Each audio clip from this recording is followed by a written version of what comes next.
Hello বন্ধুরা, তোমরা কেমন আছো? তো কালকে থেকে পরশুদিন থেকে আমার এক্সাম।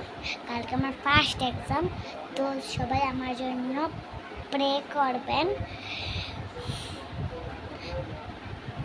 তো এখন আমি কালকে আবার দেখা হবে, বুঝেছেন তোমরা? কালকে আবার দেখা হবে। কালকে এসে কথা বলবো, এসে কোথা থেকে?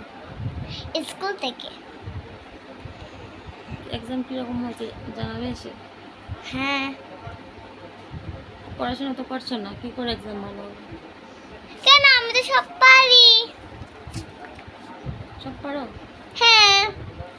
এক্সাম ভালো হবে? হ্যাঁ, পাক্কা? পাক্কা পাক্কা প্রমিস। ওইদিকে প্রমিস করো। পাক্কা প্রমিস।